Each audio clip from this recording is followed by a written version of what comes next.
1,600 voters across Virginia, including here in Hampton Roads, will be put back on voter registration lists after an Alexandria judge ruled against the state and Board of Elections this morning. So the ruling granted a preliminary injunction in the Department of Justice's lawsuit over Executive Order 35. That law required daily checks of voter rolls in the 90 days leading up to the election, something the DOJ and voter organizations say is a direct violation of federal law.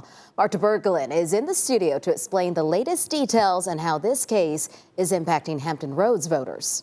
Well, to start, let's just be clear, this is not a verdict in the case overall. This preliminary injunction stops the executive order while the case is tried and requires those voters to be added back onto registration lists. It also requires the state to notify people removed that they will once again be able to vote.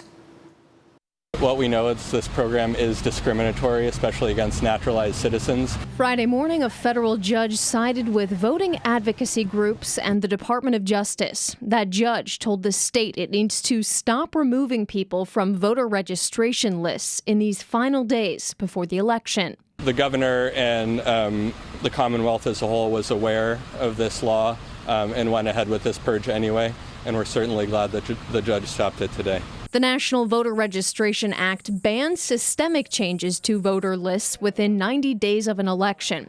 While the state argued this executive order is individualized, the judge put a stop to it, at least for the time being. But this is something that we cannot allow to just happen arbitrarily. We need to protect the sacred right of voting. So what happens next? Because we're so close to Election Day, legal analyst Ed Booth says the court may choose to expedite other parts of this case, including an appeal promised by both Governor Glenn Youngkin and Attorney General Jason Miyares. The courts are cognizant of time-sensitive issues and political matters such as this. If the state appeals, the United States Court of Appeals will hear its argument. If that challenge is unsuccessful, the state can also request that the U.S. Supreme Court hear its case, but that's not a guarantee. Obviously, time is of the essence, and this is an incredibly important political question for voters and the citizens of the Commonwealth of Virginia. And according to federal court records, more than 200 voters in Hampton Roads had their registrations revoked under this executive order. Those will be restored as part of the judge's ruling today. Marta Berglund, 13 News Now.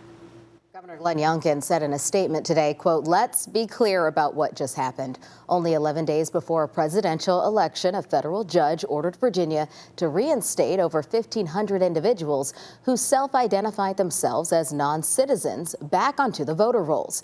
Attorney General Jason Miyares added, quote, "It should never be illegal to remove an illegal voter." Well, Representative Don Scott replied, saying in part, quote, "Youngkin's last-minute voter purge program violated established law.